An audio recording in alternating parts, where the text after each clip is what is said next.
abdominal procedure is we have lots of landmark.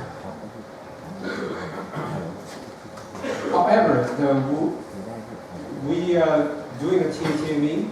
We are not familiar with such the landmark, which could be seen from the top to down. So we should learn a lot anatomical landmark.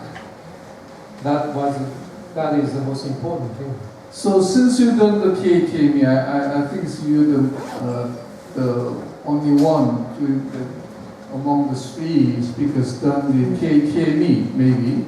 So what is the biggest difference in terms of landmark, anatomical landmark, we should learn before TATME? Landmark. Well, most of the case of TTME is ISR for me. So it's very, as a first step, it's very easy to coming into the between straight muscle and smooth muscle. However, when we reach just the pelvis or just the level of the pelvic nerve plexus, it's very difficult to keep the correct plane. We are easily to go into the lateral side, and the injured, easy to injure the pelvic nerve. Why? Why? Because it's easy going to the lateral side. I just want to point out one thing. As you mentioned, when you do laparoscopic surgery, we had a debate about the lateral to medial to medial to lateral. But in my mind, I'm not sure whether I am right or not. But in my mind, medial to lateral, lateral to medial is the issue of the standardization of our procedure. If it is after the standardized procedure, that outcome should be same. But for the transitional TME, still we have unsolved the issue for the patient outcome. As like during the Professor Sakai's presentation, there is the issue of the functional outcome. Also, mostly transitional TME, the tumor location is mid to lower rectal cancer. If we do a transitional TME during the whole procedure, we will push. Anyway, we will manipulate the tumor, not tumor itself, but around the tumor. Also, when we look at the transitional TME video clip, always the suturing, closing suturing is very tight, never open the rectal stump. But when we do I think I had a difficulty. I had a problem with my technique, but sometimes it's the broken of the tie, and then it's the risk of the spillage of the cancer cell into the tumor bed, dissection bed. Still we have unsolved the issue for the transitional TME, not only technical, but also some oncologic outcome and patient outcome. Okay. We're back to debate, right? So can you ask Kang-yong a question? Challenge him, because he's supposed to speak for lab, right? Now, Kang-yong's robotic. Ask him a question, challenge him. Ask one question to Professor Sakai and challenge him. Back to debate. Actually, my friend only fight against my friend. Okay, I would like to ask one question. Already I asked you in my presentation. If the surgeon who got system approach of the TME, who's the main surgeon?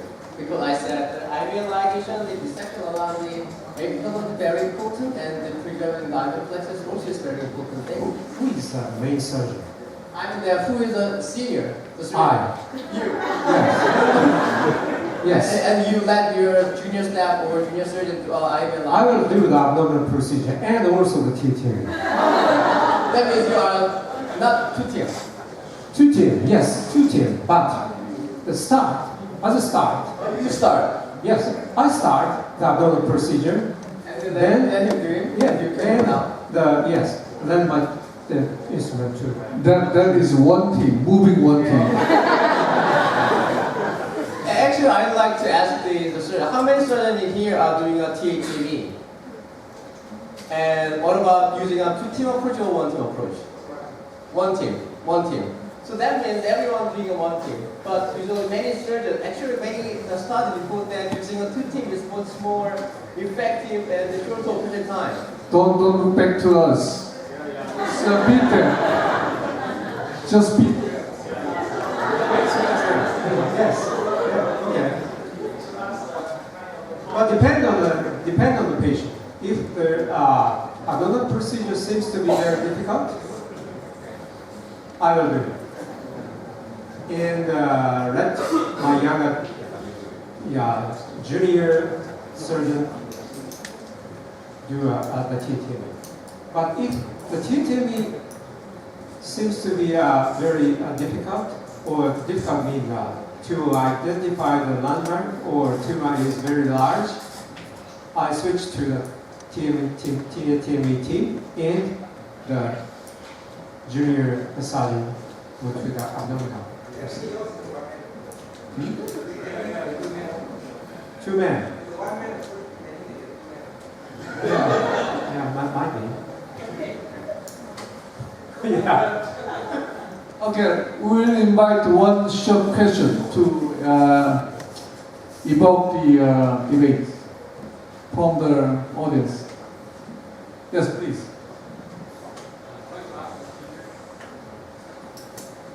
From Singapore. I think one of the outcome measures is that anastomotic leak does lead to a higher recurrence rate. And so we have lots of published data that TATV does have a higher anastomotic leak rate. The Amsterdam group has a 25% learning curve. Anastomotic leak rate, you yourself have also shown it's about 15-18%. So does this justify for us, we want to start a learning curve, where we subject patients to a TATME, where we know that from large-scale 1,500 patient data, the anastomotic leak rate is much higher. Yes, you're right. You're right. Thank you. I'm very afraid of the TATME. For what? For anterior resection. I don't do that. Just for ISR and sometimes API. Because it's very difficult to do the anastomosis. Even the synchronous, many surgeons mention that synchronous anastomosis is might be better compared with the double staple. But TATME cases, they presented with a much higher leak rate.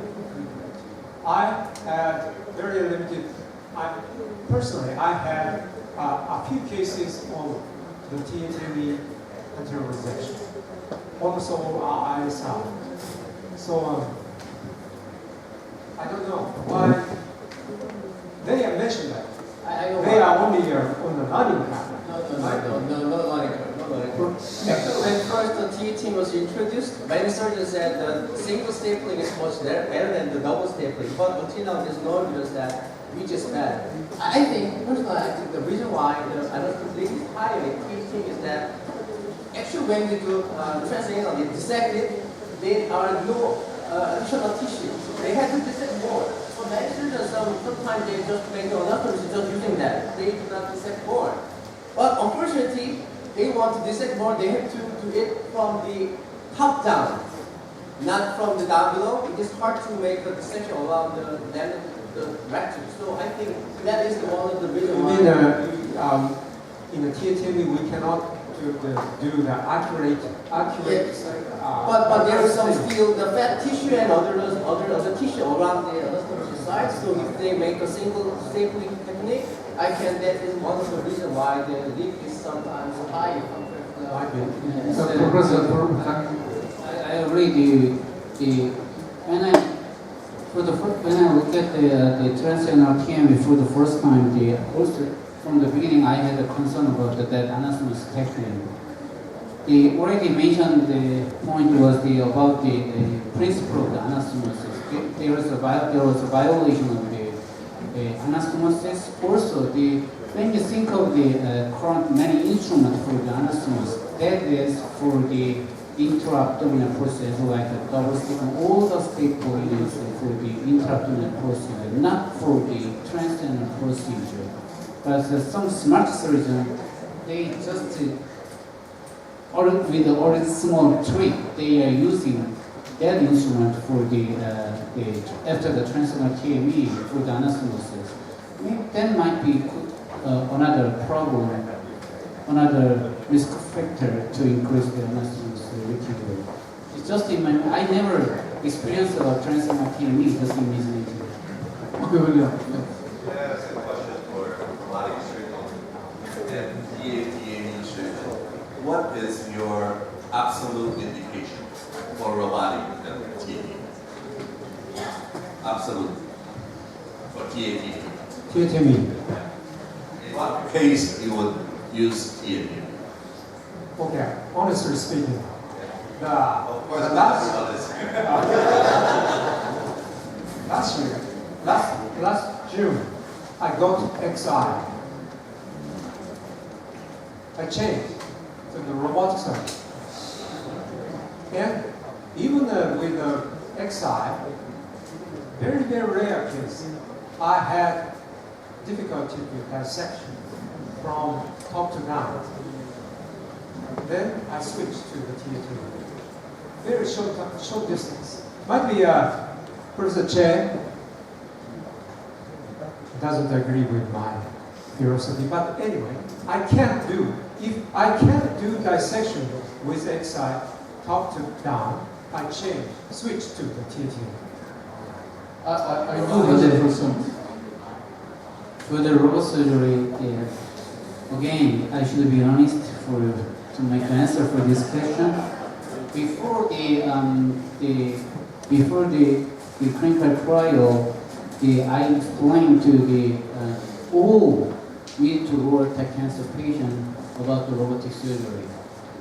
But after the robotic surgery, after the trial, exactly same. But maybe my explanation, attitude, all changing. After that, most of my patients do not want to get robotic surgery after they listen my explanation about what's the difference between the robot and the laparoscopic surgery. But right now, is some mostly cost issue. For me, is sometimes I felt as like a guilty feeling. Why I should spend such an important time to explain the money issue, to select the justice instrument. But if it is exactly same, I could be more liberal to choose the. Can I add a little bit comment on myself? I think I'm one of the few surgeons that does research in my center. And we are writing our manuscript around robotic surgery versus TATME. We have about 14% of leakage in TATME.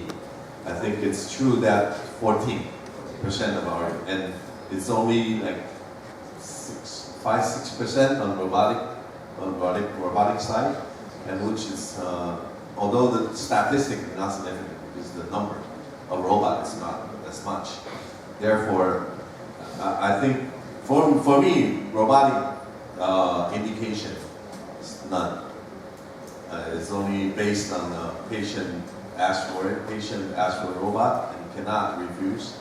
But to me, I think it can do everything laparoscopically. TATME is just like Professor Sakai. If I have problem, then I go down the stairs.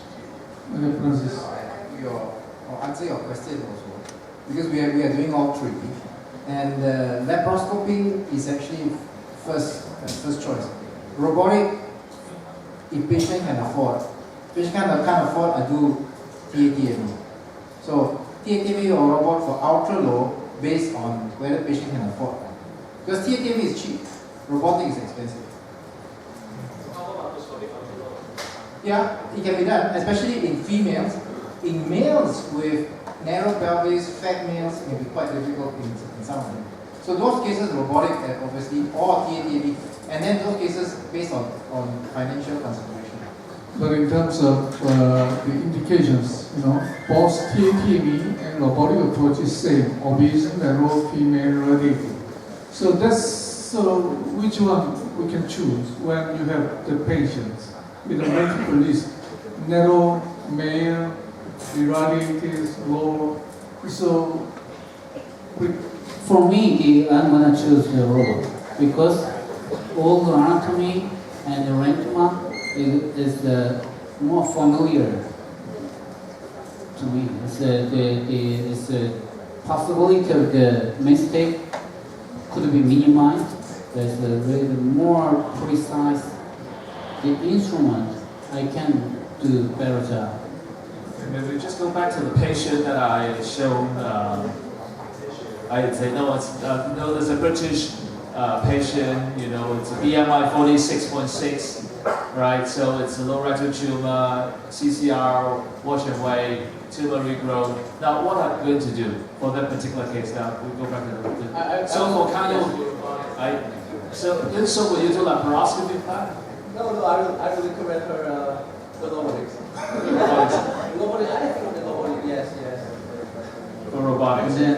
And What can I do here? I should be on this laparoscope side. how about Professor Kai? For that patient, 46 BMI. Yeah, of course, wrong. But because the tumor level is much higher, not so low.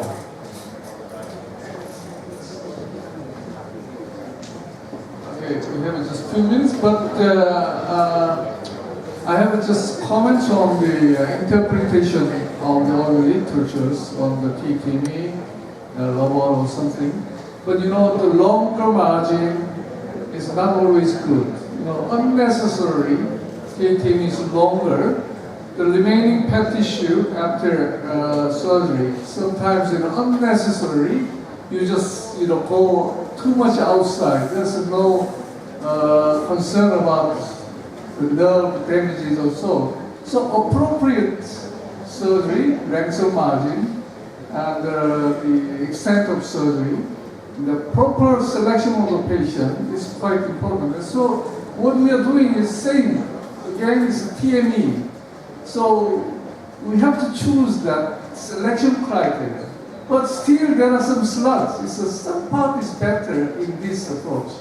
So that is our goal to find out, to fight each other, to find some, slot for few benefits against some other approaches. I think right now it's not easy to answer because TATME is still undergoing evaluation. I would say although a lot of people are saying we're doing TATME, but you still laparoscopy has been established. Robotics, yes or no, it's established. Yeah, but TATME I think is still in the infancy stage. So where everyone is still evaluating. We just talk about indication. We know theoretically should be male, narrow pelvis, low rectal tumor, but if you ask surgeons doing TATME, how many of those cases, are really done for these difficult cases? I would say the minimum, all right? Everyone is still doing for those standard mid-rectal, easy case, the subjectives for TATME, right? Is there for free procedure, is it compatible to Bell-Bill's local recurrence rate? Is it better than Bell-Bill? If it's not, we have a lot of work to do. Yeah, sure. No, overall rectal cases, every institute is comparable to Bill Hill's. Oh, it's TME. It's just a TME. But the Bill Hill is overall rectal cancer. What I'm saying that just a small amount, small categories, low rectum, T4 or somebody, then we can find some solution with a different approach. Then the Bill Hill is open TME.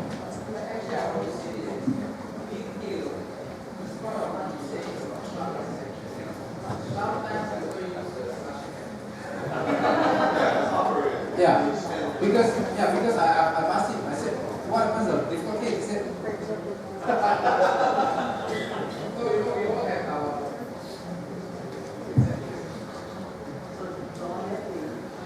the way to operate for rectal cancer or even mid-rectal cancer is to find the right plane, right? The TV plane. So we like to know the benefit of how to approach to the specific location. I know that you talked about the benefit of the robotic surgery, especially for the case presentation. It seems that you recommend the robotic surgery. And may I ask you, because maybe you come here for the laparoscopy side, do you think you may have some idea or any benefit for the approach for the laparoscopy? This question is for you, and the same for Professor Sakai. It's the same case that he shows to you. Is there any benefit if you use the approach for that case for the TAT? Very hard to answer, but actually the conclusion is that TME is just a TME. So if you choose whether to go, I think the quality and the results should be the same. If the results should different, it is a wrong choice. But if I choose a laparoscopic surgery, the thing is that the laparoscopy is most easiest way and the simple way, most familiar way. So I think if a surgeon chooses a laparoscope, he chooses the most easiest and simple and familiar way. I think it's the benefit and the reason why I choose a laparoscope surgery. Because I'm very familiar with laparoscopic procedure compared to the TME or even Loris. In that case, presented by Simon, I absolutely selected the robotic TME as a first step. But if I meet